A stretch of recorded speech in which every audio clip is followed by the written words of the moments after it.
Assalamualaikum warahmatullahi wabarakatuh. Selamat siang dan salam sejahtera untuk kita semua. Halo kawan-kawan, jumpa lagi dengan Mbah Din Official, channelnya Nafas Tua, yang berisi hiburan dan informasi tentang perjalanan dan tempat wisata atau destinasi. Gimana kabarnya kawan-kawan semua? Semoga dalam keadaan sehat, dimurahkan rezekinya, dan selalu dalam lindungan Allah Subhanahu wa Ta'ala, Tuhan yang Maha Esa.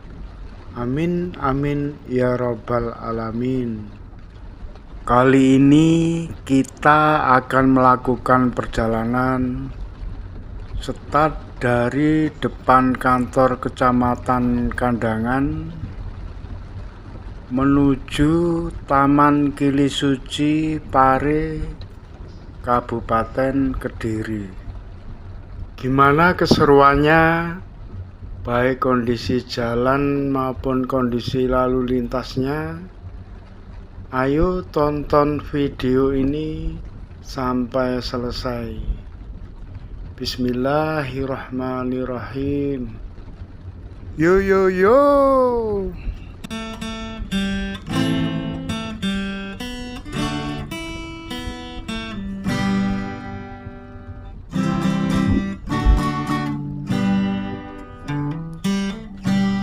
Waya sore aku mlaku karo kancane neng alun-alun, malam minggu pancen rame, muda-mudi kegocekan bebarengan, sing do pacaran monggo sandingan cilik mesrae.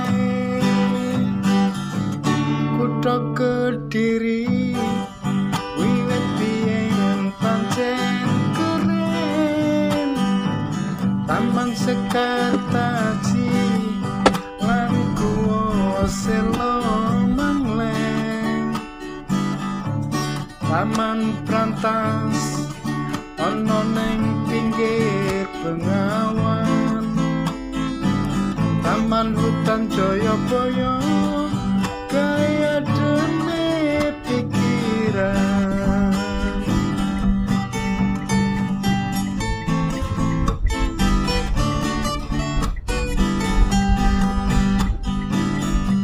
Taman Sumber Pandai, wisata sumber Cakarsi, Taman Balerang, Taman Krasek lan Surya Taman, Taman Bahagia, Taman Wisata Suwargo, kabeh kuwi ning pesantren panggonane. Museum Erlangga, kebun bunga matahari, Agro Lembah Tretes, wisata view 138,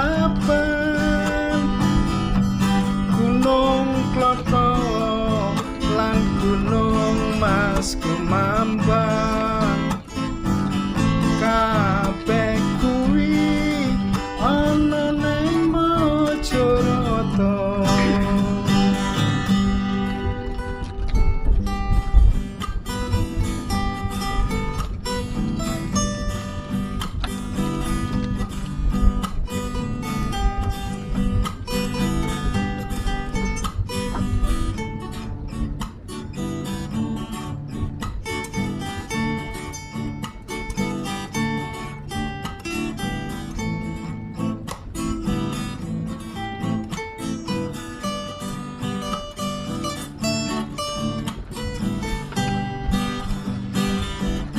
Taman Pagora, Sumber Ciput, Taman Tirtoyoso,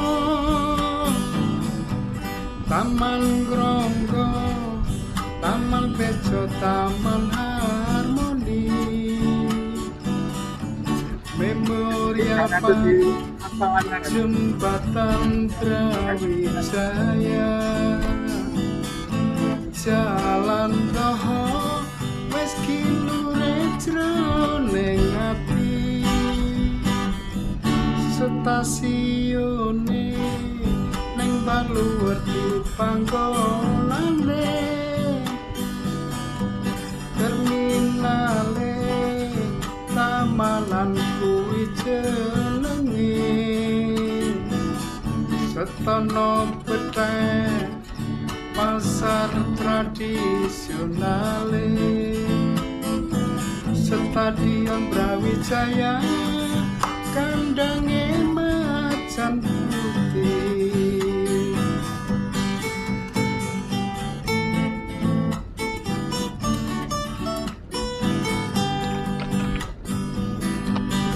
Ojo lali kuliner lan oleh-oleh,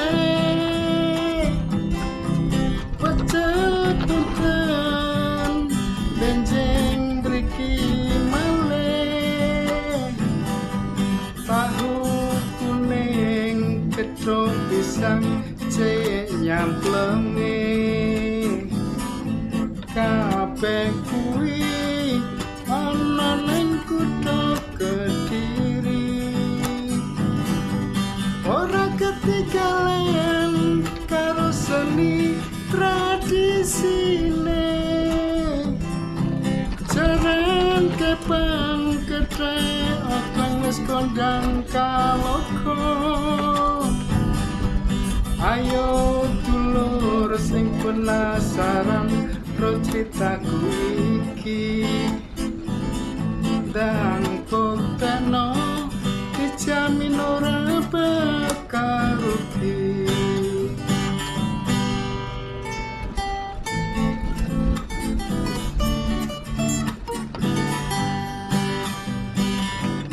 Kutha Kediri wiwit biyen pancen keren, Taman Sekartasi lan Guwa Sela Mangleng, Taman Rantas ana ning pinggir Bengawan, Taman Hutan Jayabaya gaya demi pikiran.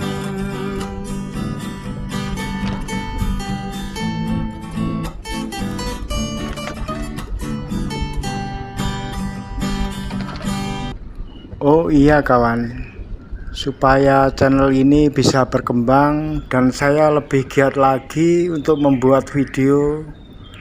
Kalau kalian suka dengan video ini, tolong like, share, subscribe. Terima kasih.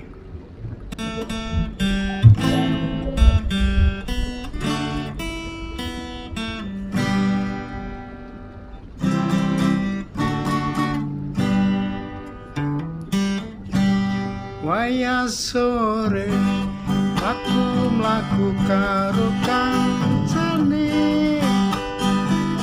ning alun-alun, malam minggu pancen rame,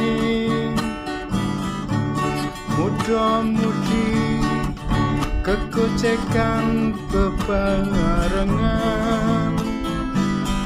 sing do pacaran lungguh sandingan cilik mesrae kutha Kediri wiwit biyen pancen keren Taman Sekartaji lan Guwa Selo Mangleng Taman Brantas ana ning pinggir Bengawan Taman Hutan Jayabaya kaya dene pikiran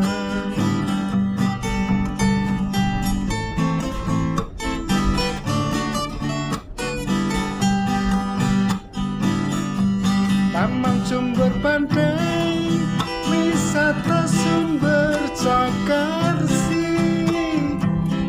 Taman Balarang Taman Krasek lan Surya Taman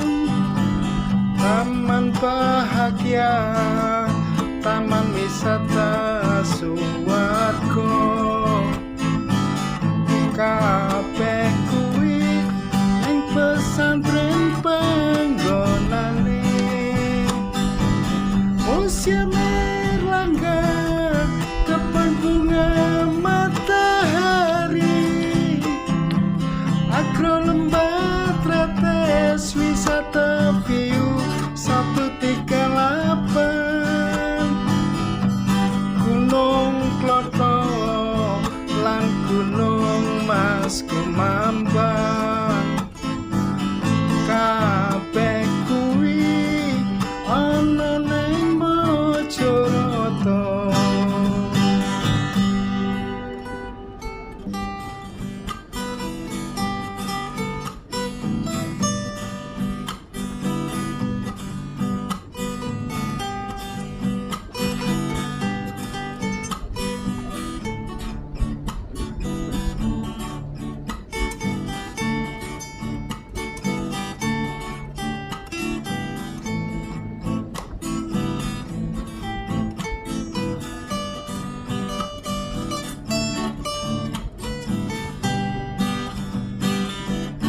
Taman Pagora Sumber Cibut Taman Tirtoyoso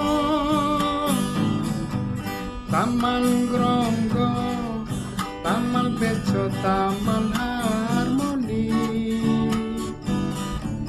Memorial Park Jembatan Brawijaya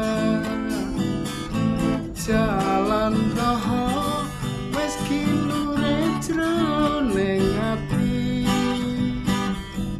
stasiune ning Baluwerti panggonane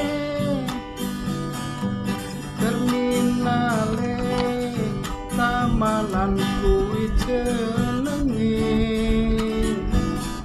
Setono Petek pasar tradisionale Stadion Brawijaya kandange macan putih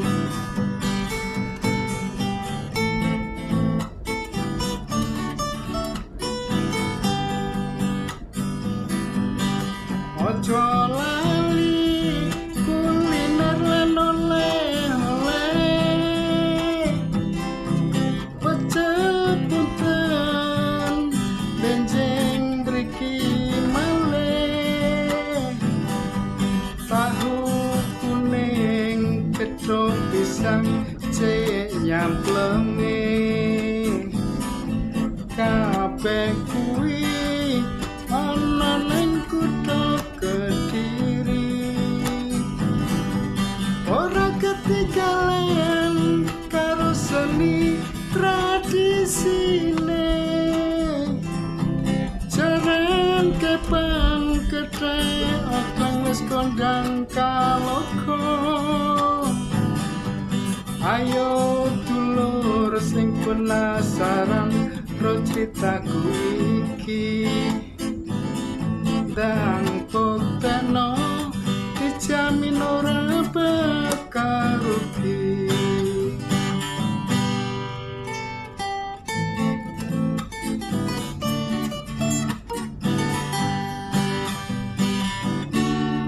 Kediri wiwit biyen pancen keren Taman Sekartasi lan Guwa Sela Mangleng Taman Prantas ana ning pinggir Bengawan Taman Hutan Jayabaya kaya demi pikiran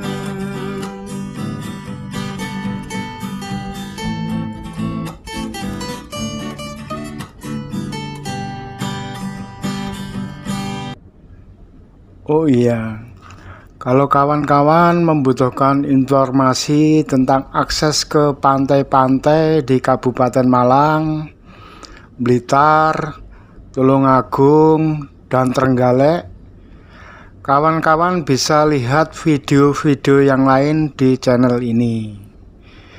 Dan bagi kawan-kawan yang sudah like dan subscribe, saya doakan semoga kawan-kawan dan keluarganya selalu diberi kesehatan yang sempurna, diberi rezeki yang melimpah barokah, dimudahkan segala urusannya, dan selalu dalam lindungan Allah Subhanahu wa Ta'ala, Tuhan yang Maha Esa. Amin, amin ya Rabbal Alamin.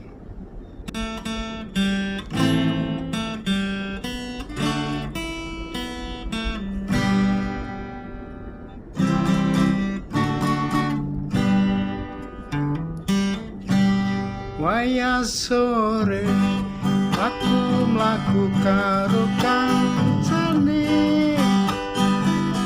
ning alun-alun malam minggu pancen rame muda-mudi kegocekan bebarengan sing do pacaran lungguh sandingan cilik mesrae Kutha Kediri wiwit biyen pancen keren Taman Sekartasi lan Guwa Sela Mangleng Taman Prantas ana ning pinggir Bengawan Taman Hutan Jayabaya kaya demi pikiran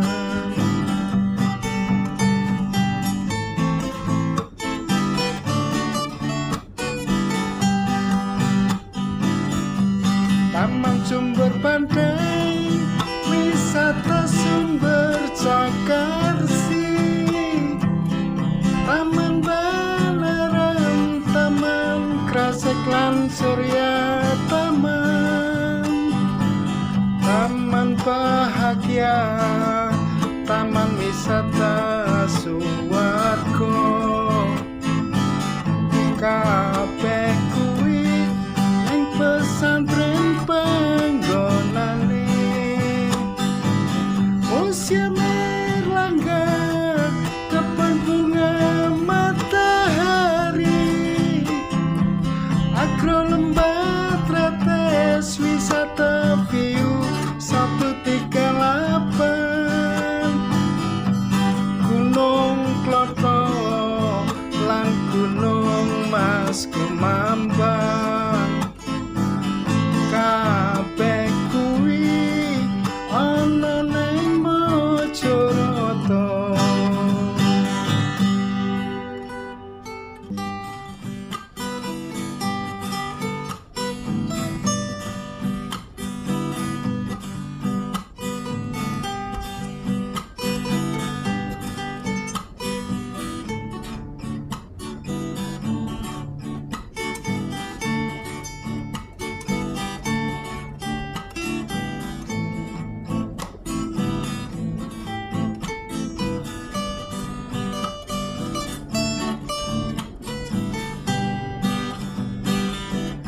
Taman Pagora Sumber Ciput Taman Kertoyoso Taman Gronggo Taman Bejo Taman Harmoni Memorial Park Jembatan Brawijaya Jalan Roho wis kinure jroning ati stasiune ning Baluwerti panggonane terminale tamanan kuwi jenenge Setono Pethek pasar tradisionale Stadion Brawijaya kandange macan putih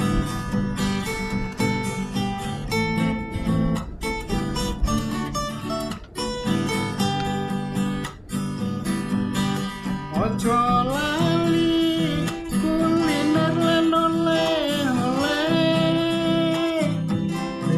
kecepatan benjing mriki malih tahu kuning gedhog pisang cek nyamplenge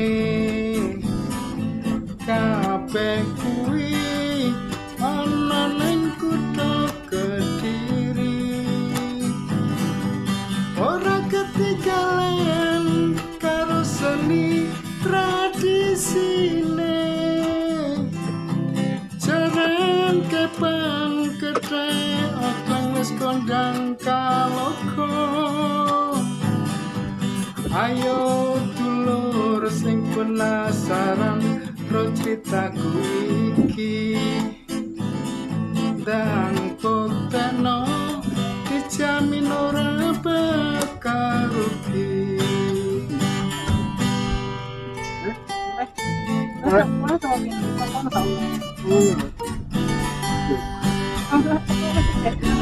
Kutha Kediri Cukup tak kurung jarene ya. yang pancen keren Taman Sekartasi lan Guwa Selomane Taman Prantas ana ning pinggir Bengawan Taman Hutan Jayabaya kaya demi pikiran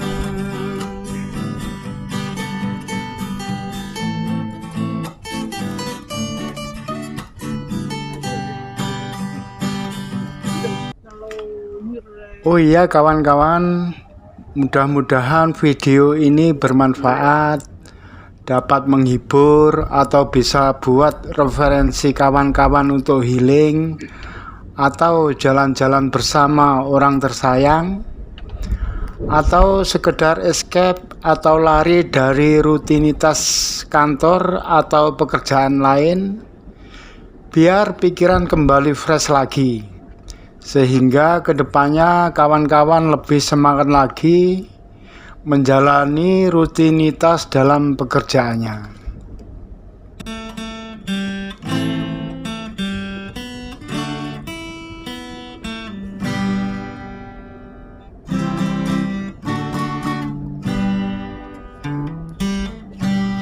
Wayah sore aku mlaku karo kancane ning alun-alun malam minggu pancen rame muda-mudi kegocekan bebarengan sing do pacaran lungguh sandingan cilik mesrae Kutha Kediri wiwit biyen pancen keren Taman Sekartasi lan Guwa Selomane Taman Prantas neng pinggir Bengawan, taman hutan Jayabaya kaya dene pikiran.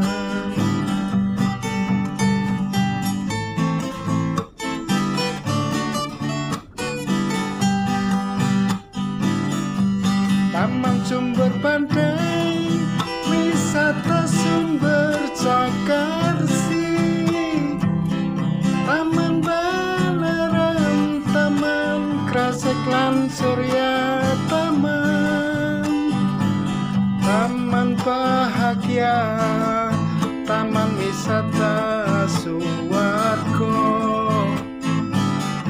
kabeh kuwi ning pesantren panggonane. Museum Erlangga, kebun bunga matahari, agro lembah tretes, wisata view 138, Gunung Kloto lan Gunung Mas Kumambang, kabeh kuwi ana ning Mojokerto. Oke, Taman Kili Suci Pare Kabupaten Kediri berada di sebelah kiri jalan ini kawan. Terima kasih sudah menonton. Mohon maaf atas segala kekurangan. Salam sehat, tetap semangat, dan jangan lupa bahagia. Wassalamualaikum warahmatullahi wabarakatuh.